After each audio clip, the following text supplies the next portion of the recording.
I lost all my weight, started looking really, really good, went and took part in Miss Chennai 2009. Post that, started modeling in Chennai.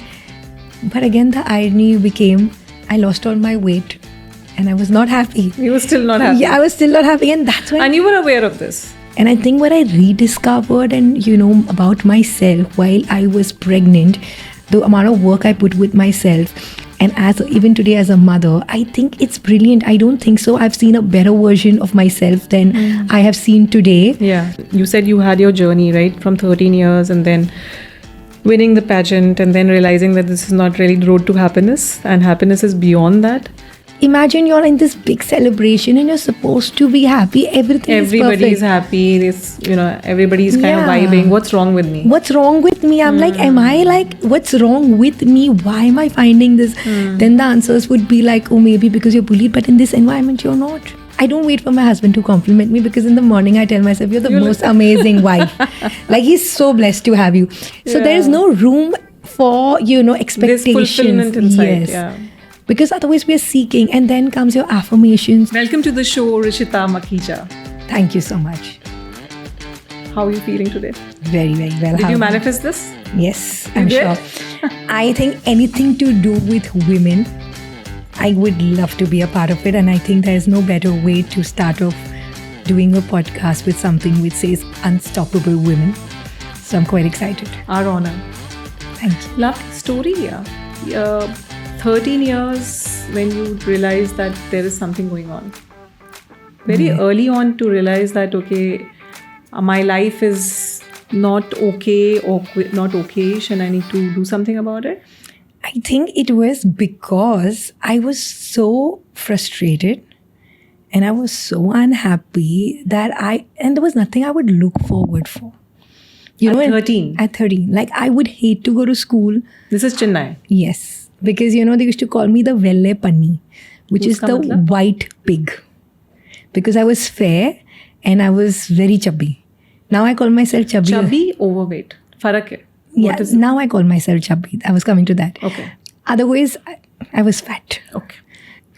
So I would call myself, like I was bullied by the whole statement. They would call me the Velle Panni, which is the white pig. And everybody would say that in school. Like, imagine walking to an environment where your nickname is that, you would not look forward for it. And I would come back home and you play down with these kids. And I already had a crush with a very cute looking boy, beautiful eyes. I've always been like very fond of good looking eyes. He would run away from me. Like, he would see me coming and he would like run away in the next direction. And I realized what's happening.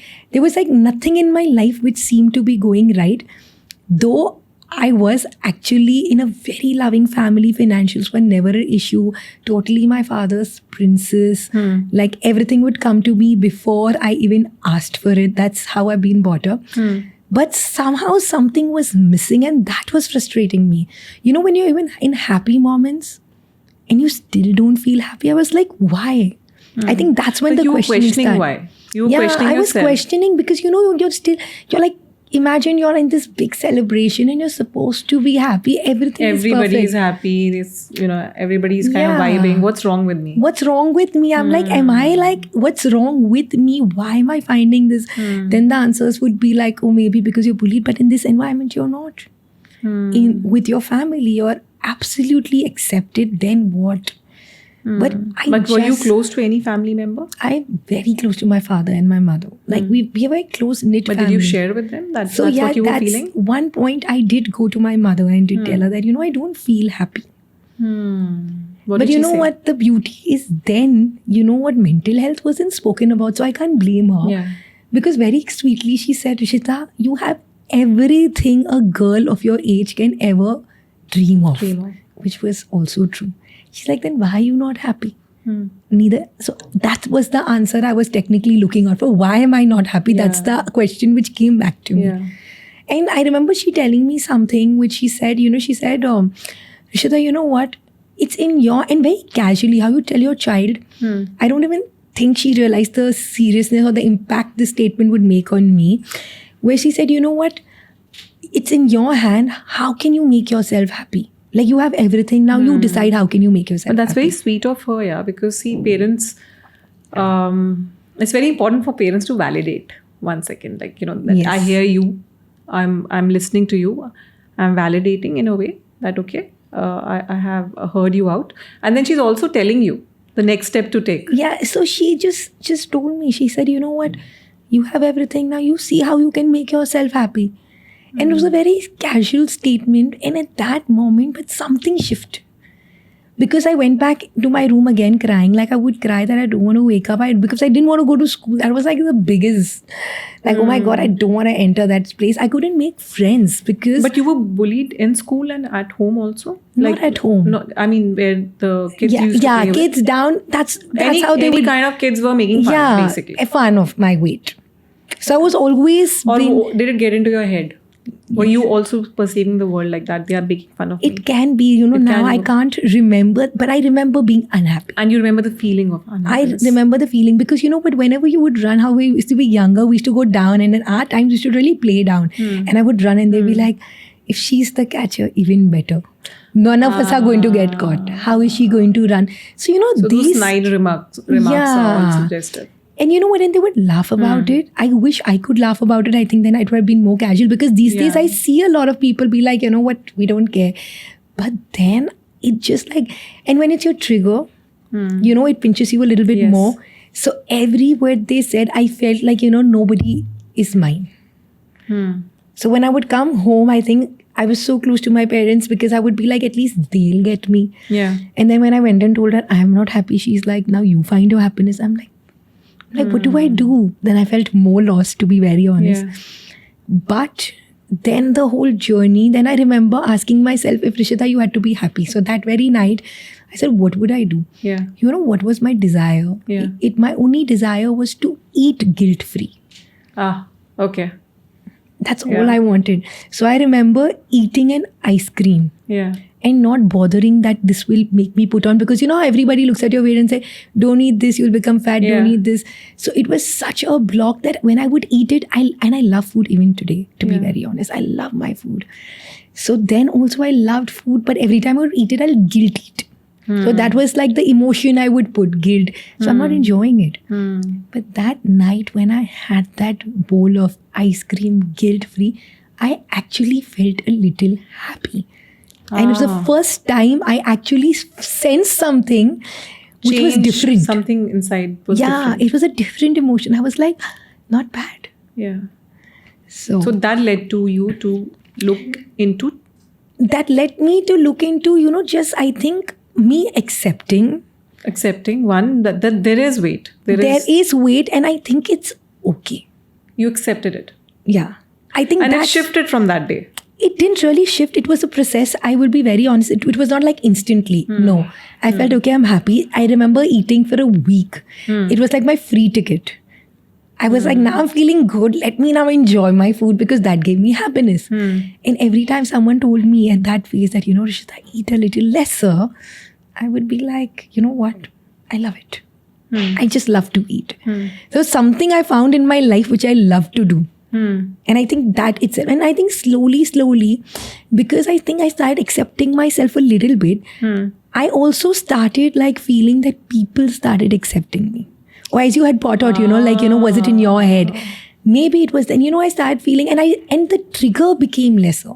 The trigger which lived within me, which I would get poked so easily about, I think that became... And essentially, it's all within us.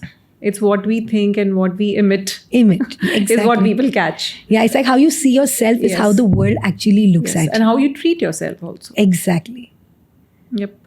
And then you went about losing weight. Yeah, then I went crazy. I lost my weight. I decided that this is going to be it. Yes. Rishita is going to be the most hottest girl. And then there was a different relationship. Of course, I worked a lot on my relationship. And then I remember reading books like, Chicken Soup for the Soul. It was a very small, I started small and started, putting my hands on these very few self-help books where I don't know if I understood or how much I followed. Reading. You were absorbing, reading. I was always a reader. I used to enjoy. I used to more, of course, read more of, frictions. But like how one of those copies you will pick up, a very basic one, and something it started changing. But my eventual goal became I have to lose weight because that's going to make me extremely happy. So you went gymming? I didn't go gymming. At one point I stopped eating. From enjoying eating to you stopped Then I started eating. realizing, oh, you know what? Like now it's affecting. Then I would like, in a very unhealthy way, if I had to say. But I had become so obsessed. I said, you know what? Like if I had to do what would make me happy, would be seeing myself in like really lean. So I said, if that's the goal, and I'm someone, I realized that how adamant and how stubborn I can be because I killed it. I nailed it. I lost all my weight, started looking really, really good, went and took part in Miss Chennai 2009. Post that started modeling in Chennai. But again, the irony became I lost all my weight and I was not happy. You were still not happy? Yeah, I was still not happy. And that's when... And you were aware of this? I wasn't aware. I really thought, so how... The first time when I won, I was taking part of the title, it gave me happiness because I got a lot of validation. Yeah. I was aware that, I'm feeling good now. I'm really feeling good. I've got it. But again, again, I was talking about the same feeling. I went back to something is missing. Now, what is missing? I have no idea. So when you say something is missing, is it like a feeling of that you don't feel complete? Yeah, it's where you are. Like right now, I'm sitting here. I feel I'm here. Yes. 100%. But back in those days, what you're referring to, it could be, मैं नहीं हूँ यहाँ पे. मैं नहीं हूँ, and and I don't feel good. Yeah, and is this what I want to do? Is this good enough? Am I good enough? Because self-doubt didn't leave me. What was the root cause? So honestly, I would always keep seeking within, around, getting in. Very recently, last August, I did a course where I went really deep and it showed up that was never me. The root cause was never you? Me. I think it's like, when my mom had me in a womb, all her inhibitions, like the fear, the whole idea of, not loving herself enough, being scared, fear of just like belonging. So she had moved from Bombay to Chennai and I was an accidental honeymoon baby. Okay. So, there's a new house, a new city, you don't get time. And in those days, there was, right now we're at least really blessed. We have things to our disposal. If I need help, I can go around. Yeah. She was absolutely lost. I think all of that was a gift to me because I think I experienced everything way before I was born in there. And I just carried that forward. In the womb. Yes.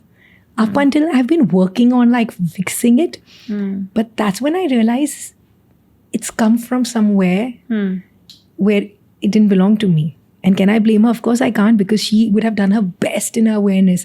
But how we don't realize where we are getting so many of our beliefs from, it starts as early as the womb. But what you're saying is like for all 9 months, yes, there was this feeling of whatever those feelings were, negative feelings, which stayed on and got rubbed off on you. I would say, what the beauty of, the womb learning is, it's so powerful. You have a child. When they're out, it's so difficult to pass in anything to them because they want to know why, if, but. But while you're in your womb, it's like you feel it when your mom feels it. So if you feel like you can literally test it, like when you're feeling stressed when you're pregnant and you touch your womb, you can see that your child's heartbeat is also racing as yours is. That's true, yeah. Not only that, like then when I went on discussing this a little bit more and, finding out what this means, I also realized that, Arjun had a son like in the Mahabharata. Yes. Yes, and Abhimanyu had actually learned how to get inside the Kurukshetra. Yes. Because Arjun had shared it with his wife while she was pregnant. Correct. And guess what? He never shared it to come out. Yes. So it's like in our history, it's been told that when you are actually having a child, earlier there was a phase also that in olden times, they used to actually seclude, pregnant women in a good environment, in a happy environment so that, the child feels that way out of the stress, out of the hustle. Yeah. Right now, we can't afford to do this. Yeah. No, Because I mean, you're right. I mean, you're saying this, and this is a good topic to talk about, because women, when they do take a back seat, right, if they slow down, then there is a pause in the career, and it's very difficult to come back. And there are zillion stories on this show itself in which women have suffered because of taking those choices. And I think I made a very strong choice myself to take the pause for 2.5 years. And I gave whatever you're telling me, the positivity, affirmations, visualization, everything during pregnancy to my kid. And I did it because obviously late pregnancy, so I'm aware of all of these things, very wise by now, right? With the fear that if I do stop, I'll never be able to go back to my career. The same energy and the same, designations, same level. But you know what? It didn't affect. Yes. I've come back, I've bounced back. It really didn't matter. And I think you And this is a message to many women out there, right? It's your fear which is stopping you. It's nothing else. Exactly. And I think, you know what? I think you bounce back stronger. I think having my son with me is one of my biggest reasons where I, work better. I think he's my soul connect. And I think just having his energy, having his insight, I think I've become, as you said, wiser. Yeah. I think it just made me wiser. And when you become a mother, you also have two choices. Like, as you said, women feel so worried that, oh my God, I'm going to get pregnant. My life is over. Things are going to change. Yeah. I think it's a brilliant time to redefine and rediscover yourself. Yes. And I think what I rediscovered and, about myself while I was pregnant, the amount of work I put with myself, and even today as a mother, I think it's brilliant. I don't think so. I've seen a better version of myself than I have seen today. Yeah. A more calm. Kids make you very, very patient. Very patient, yeah. And also very balanced, very synchronized, because if you do spend time on yourself during pregnancy, you know the kind of food good for you is good for your kid. The kind of balance, the routine, and because all that you have to give to your kid when the kid is out, right? You have to put them in a balance, you have to put them in a discipline, a routine. You need to feed them the right thing, all vitamins, proteins, everything has to be balanced on their plate. So if you do that to yourself during pregnancy, anyway, those hormones have trickled down to the womb, and then the base is already there in their body, and mind and soul, and then you're just living it together. So it's a very strange thing, okay, because I believe so much in affirmations, and I've had a history with weight, so I really like. Yeah. I like, how somehow that one little cell shows up. But now I've come with this new thing, which I always believe whatever I eat, like I eat guilt-free. So it's going to serve me. So as we speak about, nutrition, discipline, my son eats a pizza saying this is the healthiest meal in the world. Yeah, that's and what guess what it works about? I've heard about this for sure. Yeah, right? so I think it doesn't matter. It's the energy, intention, and intent which is going out. And I think through my pregnancy, I was so conscious about what my thoughts were going. And of course, you get these ups and downs. I'm not living like a fairy tale life. We have it. But I think the way you then understand how to work with your emotions. Yes. Because I think once you're aware, and you said you had your journey, right, from 13 years and then winning the pageant and then realizing that this is not really the road to happiness, and happiness is beyond that. And now, are you happy? Yes, now I'm very content. Yeah. I think I found my purpose. What is your purpose? My purpose is truly to help people. Like the reason I got into coaching also was like every single time I would see someone, like I made a difference, I felt happy. So every time I tell all my clients, I said, while I'm serving you, honestly, I'm serving myself. Because you see a part of yourself in them. It's not even just that. I think now, because I've worked so much, now I've detached. Okay. Yeah. Okay, so thankfully, like I'm like that. I don't feel. So the strong emotions are not really there. Yeah, not there. But you know what? I just feel very content and satisfied. It's like when you are living your purpose and when you're doing what you're supposed to be doing, you're spiritual. There's a friend of mine who had said this, a very strong statement that stuck to me. And I really feel when I do this, I really feel that, I'm happy. It gives me happiness seeing something. And it doesn't matter for me. I come from that school of thought. It doesn't really matter. I touch like 1,000,000 lives, 1,000 lives. It really doesn't matter. Even 5, 10. Even one for me is enough. Like even I know and I Lovely. can see that, and I see even one, if I could do something for one, I said, I think It's so nice it's because enough. in a world which is just going crazy with followers and subscribers, it's pretty crazy out there, the digital world at the Yeah. moment. But like, you just said it, right? Even if you change one person's life and give it all what you understand about life as is, and give it to them, which kind of benefits them. That's it. That's it. Yeah, exactly. But tell us a bit about where you learned manifestation, visualization. Obviously, there's learning behind it, and you've invested Yes. in yourself. So our listeners would really love to know that. So, as I said, I started modeling. I had become very arrogant because when you go to the sets, they come and tell you, do you want to have coconut water? Do you want this? So I would come home with the same arrogance. I'd be like, Mama, you know what this? And my mom, being the grounded person she was like, sweetheart, this doesn't work here. So you need to get out and get going. Of course, modeling, you get paid such a good amount at such a young age Yeah. that any job seems very petty. Yes. Because that's your amount, which it's like lesser than what you make in like one day for That's the true. whole month. Yeah. So there was no connection. But I said, you know what, moms are moms. You can't like say no to them. And you got to do what she's got to do. And I said, I'll prove her a point. So coincidentally, there was someone, you know about her, I'm sure. She's called Pooja Puneet. She's also a life coach. And she had come down. She had just learned from Jack Canfield, Okay. who's out of Chicken Soup for the Soul. Like personally, she had gone to US. And she had come down. She was searching for someone to, work with her. Okay. So she happened to be my mom's friend's friend. Mom told me, why don't you go? So I remember going to her office and I said, listen, I'm just here because, my mom and whatever. And I'm going to bounce in 2 months. And okay, but for 2 months, I'll just like hang out here. And she Yeah. said, okay. Yeah. But I think the universe had a crazy plan. So while we were doing that, I started getting introduced to all of this in a very technical way. If I say technical, as in, a very structured way. Like, how you do practice things, but you don't know what it is. Yeah. You're like having thoughts, like how people speak about manifestation, do one thing. And then I realized, I remember writing something down which said, Yeah. you know what? It made me realize what my eventual goal was. I wanted to have a heart of gold. Okay. Yeah, and I don't know where it came from. And through the process, I realized like there was so much decluttering happening, like with terms of friends were going, coming. I started becoming a little bit more meaningful. Authenticity started coming by just practicing. And one of the basic things I would say was also gratitude.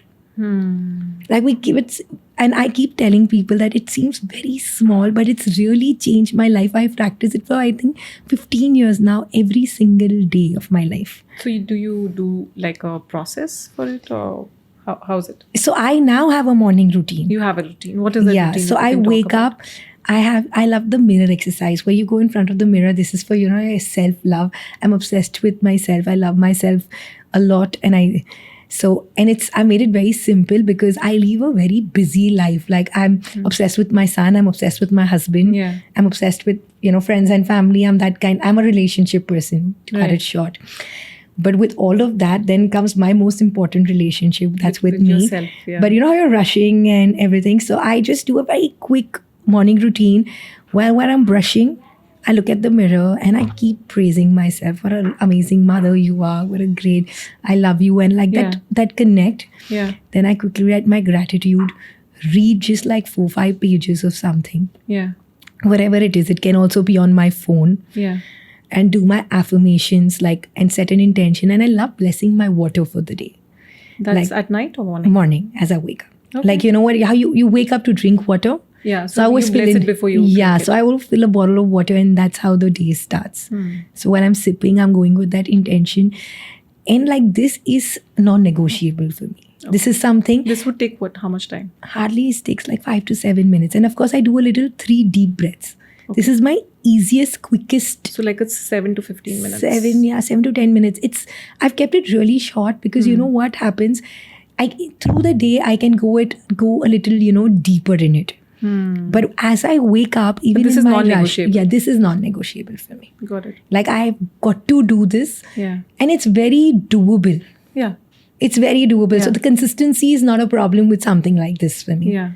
And I know if I don't do this, then I don't feel good. And of course, on a good day, when you have time, then I go on a deeper meditation. I can go into deeper things. But otherwise, also just doing this, I think has made a lot of difference in the way I like rewire myself as I wake up. Understood. And this, you've been at it for 15 years now. Yes. And this fundamentally is game changer for you. Game changer. I think Amazing, huh? 10 minutes of ritual, if I can call it. Yeah. Which is self-praise, self-love, affirmations, and just connecting with yourself. It's just simple. Not opening any gadgets, nothing, no other thought coming to your mind. It's with you. It's with me. With you and it's yourself. like just the first 10 minutes. Like gratitude, which makes you realize how amazing even yesterday was. I was living a good life. Then you go to like praising yourself, because you know what happens as we started off, you know, the way you see yourself is the way the world sees you. Exactly. And but when I wake up like feeling, oops, Rishita, you're not looking good. And this is what I'm going to see. But when I see the mirror, and you know, so many times I think marriages also, I think I'm in a great marriage because of something like this. I don't wait for my husband to compliment me, because in the morning I tell myself, you're the most amazing wife. Like he's so blessed to have you. So there is no room for, you know, expectations. This fulfillment inside. Yes. Yeah. Because otherwise we are seeking, and then comes your affirmations. Like, you know, I know if I'm going to have a busy day, or there's something on my mind which I want to like now fix. There's a limiting belief which is going, maybe that, you know what, maybe you can't do it. For example, today morning, if I was coming on this podcast, I would say, you know, Rishita, you're going to be amazing at this podcast.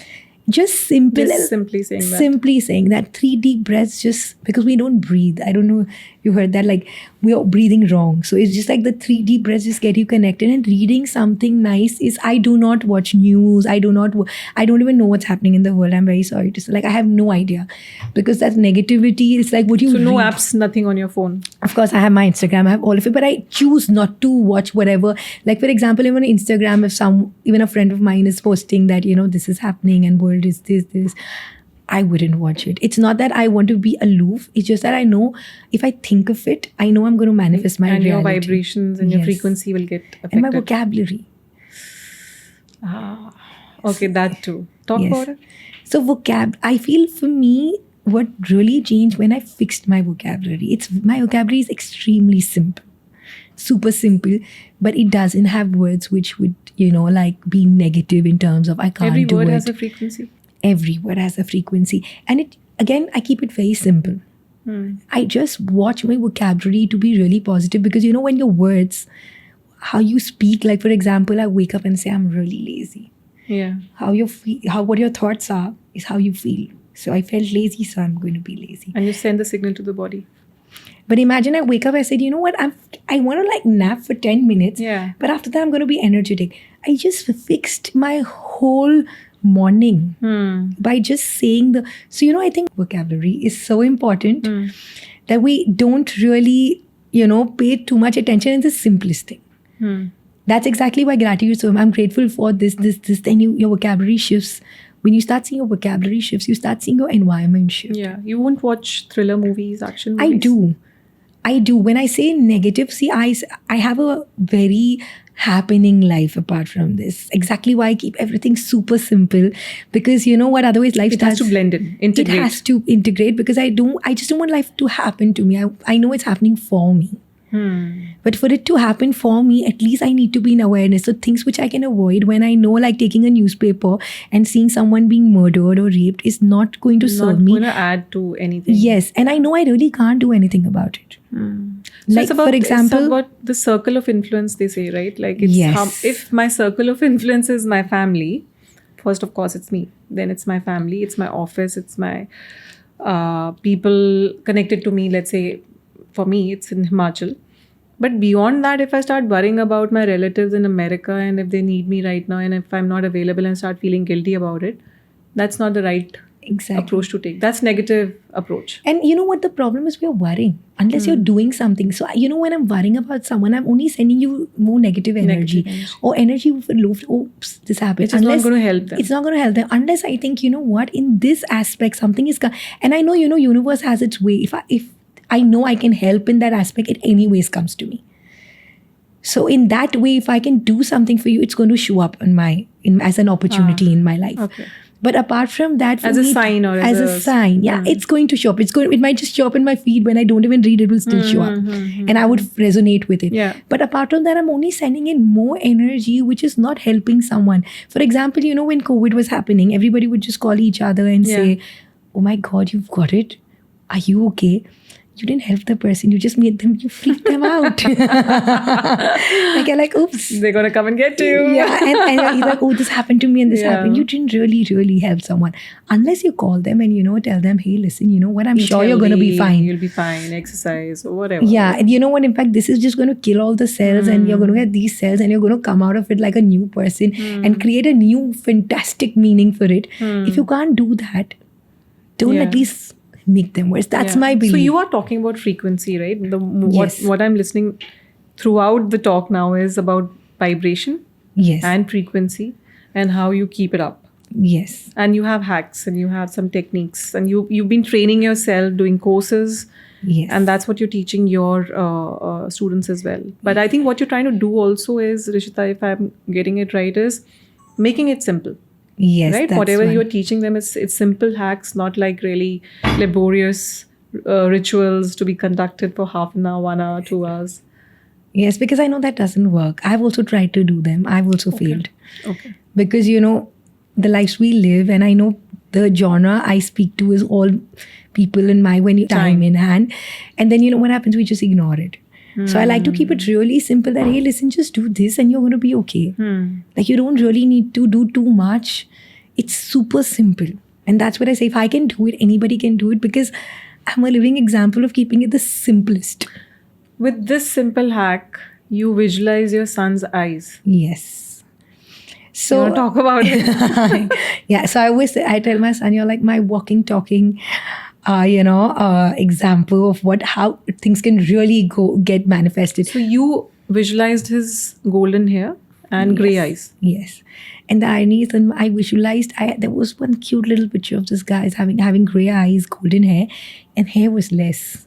That time I didn't think about it. I'm already disclaiming it because people are visualizing. You need to know it needs to be to the T. And my son, poor thing, came with very little hair, very golden, but very little. Okay. So I realized the amount of energy I put into it, I've got exactly. Oh. But even that happens. So, exactly when you're actually visualizing and manifesting, you really need to put your energy to the and thought. think It should through be it. very vivid. Yeah, and you have to think through it. You can't be like, okay, you know what, this. And again, while I was manifesting, it's an art. Okay. It's an art of, I believe that it's like an art where you first need to really believe for that, image to become a reality. Like, you really need to know that I don't care. And every single time a doubt appears, you need to be like, that's not happening to me. Because every single time I would say grey eyes, someone would say, but nobody has it, nobody this. And I would like, yeah, but nobody has it, but he's the special one. And, create new meanings into it. It's almost like living in the unicorn world, I say. Like, if you're with the universe, you've got to believe there's a world of your own where there is no room for doubts. And every single time someone comes to me and they tell me, oh, but you know what, this can also happen, which is honestly maybe the practical way. I always say, but if we were going to be practical, we would not be manifesting something so, There has to be unique. some magic in life. You're manifestation, creating. Yeah, you're creating magic. So you need to know if you want, you have to also believe in the impossible a little bit in terms that, like, believe truly. And I say impossible, that doesn't mean like I want to go into the moon. No, that's not. Maybe, yes, if you really believe that's what's vision happening. boards, visualization, manifestation has become like, now the first time I heard about this was back in those days when Secret book had come Yes. out, right? They spoke about it and there were manuals given along with it and you can do those practical exercises. I've tried it myself. Vision board has worked. It's worked like really how? 100%. I would say 80 to 100%, not 100% maybe, but it works. And Yeah, so when you were visualizing your son's grey eyes, and I'm still stuck on that, why grey and why golden? I'm obsessed with grey eyes. I'm obsessed. Like, And no one in the family had it. No one in the family had it. But I just wanted it. Like, you know what? When I was actually having Neymar, my whole idea was, it was not even like I wasn't attracting. I knew by then I'd understood that, it's a very sacred process where it's believed that, while you're conceiving, just when you have the thought that I want to have a baby, you've already conceived the baby. Okay. Like, it's all out there. And then that soul comes into you. Like, the soul chose me. Neymar could have chosen anybody, but he chose me. So I think I had a lot of respect to this whole process. Like even today, I think I really have so much love and respect for my son is because I know it's not easy, for a soul to then choose me to come here and to, trust in me. And I was wanting the best. And in my head, the best was my gray eyes. I said, the child has to look very cute. Like, the cuteness in my angle was having colored eyes, gray, fair guy. And so that's exactly how the whole gray eye process came You in. have a very cute baby. Thank you so much. It's very handsome. Thank you. Okay. So, and this you did throughout the pregnancy? Throughout my pregnancy. I think throughout the pregnancy, I had a lot of chatting I would do with my son. I would also You were talking to him? Talking to him. Like, I think Neymar is my soul connect. I did the same. I was telling you about it. Like, I had a visualization meditation, which I used to do, and every day. And it's almost like you're having that conversation continuously and the child is talking back to you. And especially when they start kicking, then you know there is a response. Yes. So I think that's how it is. Like with him, it was speaking to him, like to an extent that there's like this Gayatri mantra I used to say when I used to go to sleep. And even today, he's 5.5, but like it really connects to him. Statements which would make him believe that I'm around and I'm going to handle it. Like I know even today, the bond we share, like he can trust completely. It's all through the womb because once he was out, there was only this much. And you know how we think they're very tiny. What are they going to understand?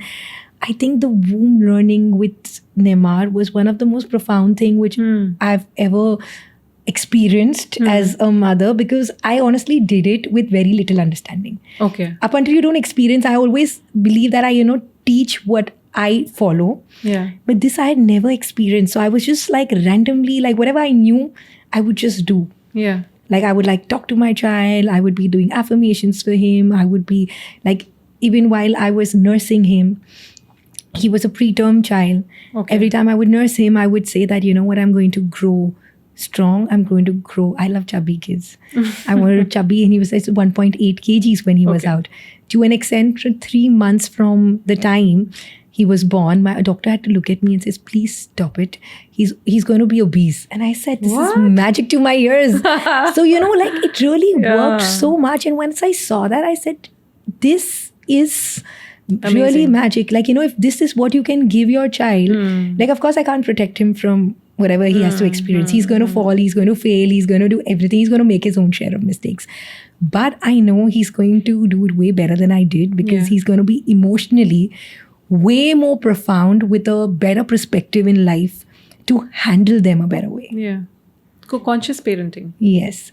Yeah. And you have your courses around this now. You're teaching mothers, you're teaching to be mothers and mothers who are already mothers to raise their kids consciously. Yeah, I'm teaching mothers who are pregnant. Like I'm doing holistic pregnancies, my course. Okay. And in the womb. The husband also comes? Yes. So I have a whole portion where it's with the partner. Very nice. Because these days I love that men have become so involved. They become so sweet. Yes. So why not? Yeah, lovely. And you've been doing this for a couple of years now? So honestly, I've been doing a lot of life coaching. But pregnancy coaching, I've got into very, very actively around 2.5 years ago. And why do you think couples are wanting to learn more about holistic pregnancy? So for me, honestly, I aim more at the mother. Because she is, it's very interesting, if you've noticed animals when they are born, have you noticed they come out and they start walking in how many hours? Yeah. But human beings, and we're the smartest species in the world, but we can't do it. Yes. Because the reason being is that, we come and we are very adaptive. So we are learning through and through for the first 5 years. That's why people have started becoming so aware that for the first 5 years is where you're developing. Like you cannot put a giraffe in the Antarctic and say, now you live. He's not going to. But you can put a guy who's born in Sahara Desert in the Antarctic and he'll still survive because that's how adaptive human beings are. And when I say this, when your child is growing and now your child is learning, the first point of contact is always the mother, starting from the womb. Absolutely. So what your mother really needs to be cleansed. Like for example, how my mother gifted it to me. I was very conscious that I do want to gift this to my child. Okay. So my focus is with the mothers that, you know what, so many times we feel, yeah, it's okay. And I'm not talking about you having an issue. You don't need to have You an don't issue. need to have issues. It's just about conscious parenting. Yeah, you just need to be aware. You need to love yourself a little bit more. You need to understand who you are Yeah. to take care of another child. Yeah. Because before that, it was only about you. Now it's about two. Yeah, and but still, so many times I ask everybody like, hey, who are you? And they're like struggling. We don't know who we are, and now we are wanting to raise a child. So exactly why we get frustrated, we get, annoyed, because so my whole course is about first discovering your new self. It's like 9 months, I feel, is like a training ground for a mother to actually get closer to herself so that she can get, because I think I was so aware about who I am and I love myself. I'm, centered. Yes. I don't lose it. Yeah. Like, it's like, if your pot has tea and I tell you, please pour me coffee, you can't. Yeah. Right? And it's, I think it's a golden opportunity given to women to be the right hand of God. Yes. I love that and you why said that. Why I say that is, what I have experienced in pregnancy, right? So the child doesn't really have a personality, or they don't even they can't move and they can't talk and they can't walk or anything. And they say that they go through their past life, right? They're remembering things. But the intuitive power or the conscious power, which in all spirituality, which we are seeking, is there in a newborn child, especially with the first 6 months. So first 6 months, their spiritual energy is at the highest. And if as a mother, you are next to that child, means you're the right hand of God, because it's God's child. And you are taking care of that being who's just come in this world. And concept. I think it's just to observe that kid grow into somebody as a personality from a nobody, and then try to go back to nobody again from a personality. It's I think it is what we are here for. We are discussing on this forum multiple times. We all have come with a nobody tag, but then the societies put different labels, and then we are only taking the labels off. I would agree. Doing these courses, chalo ye label nikal de, I'm not this, I'm not this, I'm not this. Then what am I? What you were born with, buddy. Going back, exactly. You're going back. Go back to the source. Unlearning is learning. Yeah.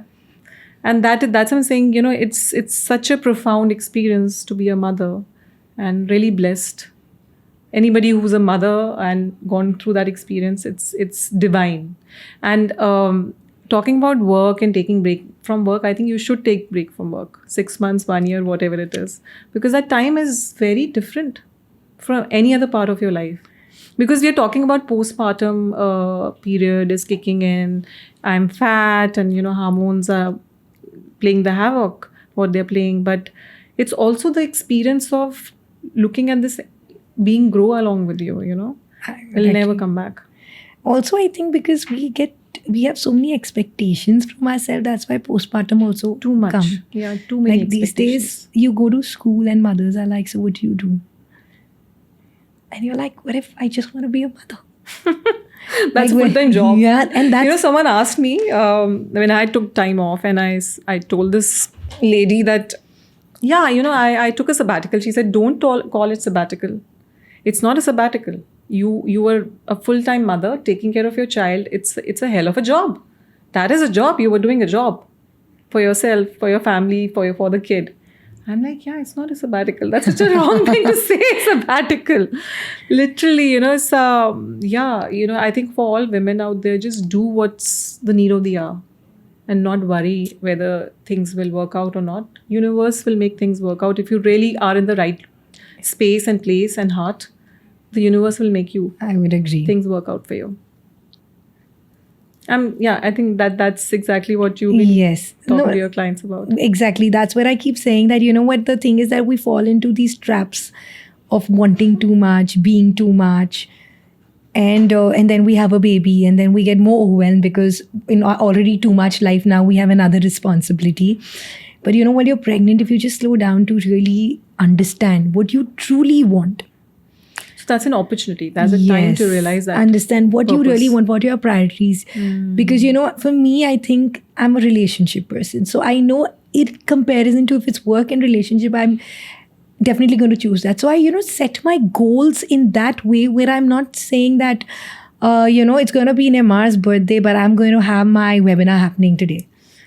Yeah. I'm clashing it. So understanding where my priorities are and aligning my goals towards that, and then not feeling overwhelmed, because when you set yourself too high is when you're getting disappointed in yourself. And that's when you're feeling you're not good enough, self-doubt. And postpartum also happens a lot because of that, because you're feeling lost. So while in the 9 months you understand that this is my time to, you're never going to go back in body, mind, emotionally to who previous you self. are. Never. Let's accept it. But now this new version, what's the goodness it's coming? Let's like hamper that. Like I knew when I put on like 22 kgs after Neymar, it's easy to feel upset because this is not me. But why not like rediscover a whole new style of dressing me up? As simple as that. But you, rather than being overwhelmed and like, keeping on looking at the mirror and saying, Rishita, what the hell have you done? Yeah. But I looked at it and said, you know what? This is the time I can wear all those things I could never wear earlier, because, when you're, there is a beautiful style Yes. you can carry forward. So I think redefining it, understanding it, and being prepared for it. You can never be prepared 100%, but at least have a little awareness of, what? It's going to be this way, and I know emotionally I'm ready to take it. And even then, if it's like 10%, 20%, or just 2%, you can deal with it because you're emotionally ready.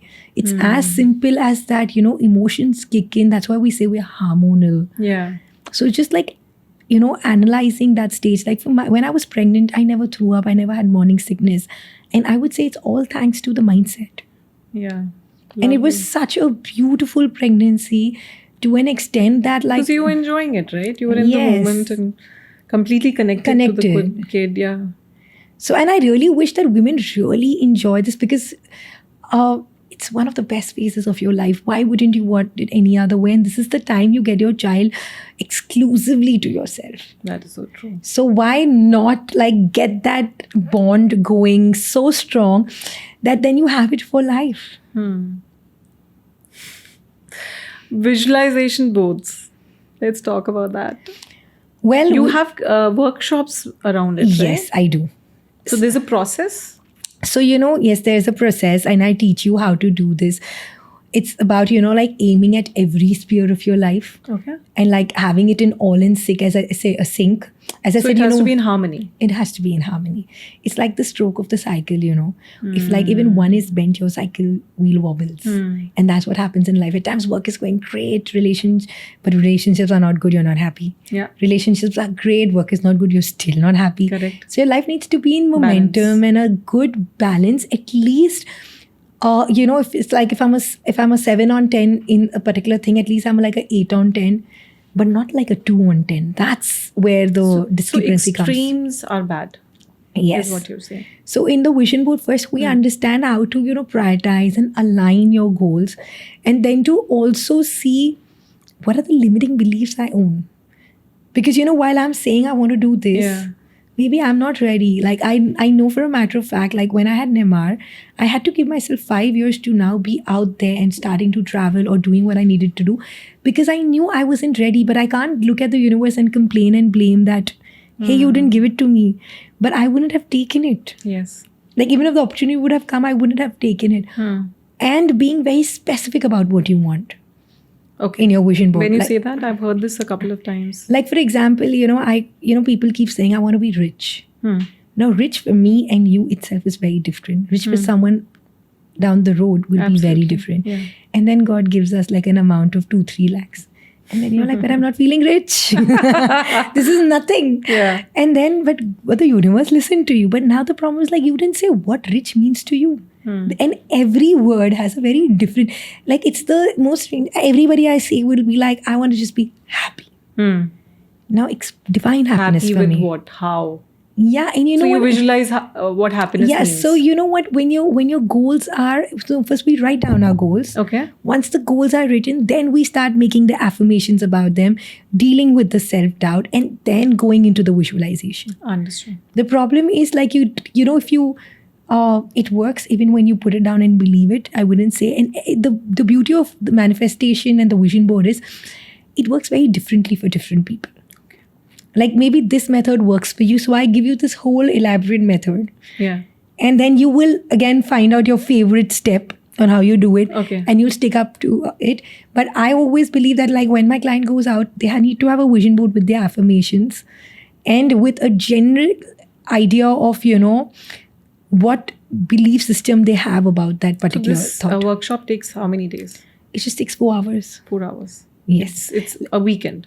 Yeah, it's a weekend. So of course, if you want to go more intense, then I take them one-on-one or in a group session. Okay. But like, to get your vision board like ready, it just takes Yeah. 4 hours. And is it supposed to be a secret, or you can put it in your room where everybody can see it? I love to share. So you put it in Yeah, your bedroom. So the beauty is, when me and my husband were traveling, and we were like flying in and out of Amsterdam. And of course, you know how you fly out of one place and then you go to the others. And thankfully, I put my vision board out there because I had Greece in it. I really wanted to go to Santorini. So he came inside and he looked at it and he said, "Baby, really want to do this?" I said, "Yes." He said, "Yeah, from Amsterdam. We can go take a flight and we can do this." I said, "I would love to." My vision board works in seconds. So it's like, what I would say that, show it to people who are going to be a part of it when you're comfortable about it. Like, you don't want to put it out there. And I know few people, again, then get self-doubt because people laugh at your goals. So don't do that. But like, in your safe environment, in your safe space, please go it, because also people help you. Like, whenever I do these sessions, it's usually in a group, and it so happens so many times that one woman will be like, "Oh, you want this? I have this. Can I help you with this?" And I've noticed, like, visions become reality just by putting it out there and just sharing it with such a close circle.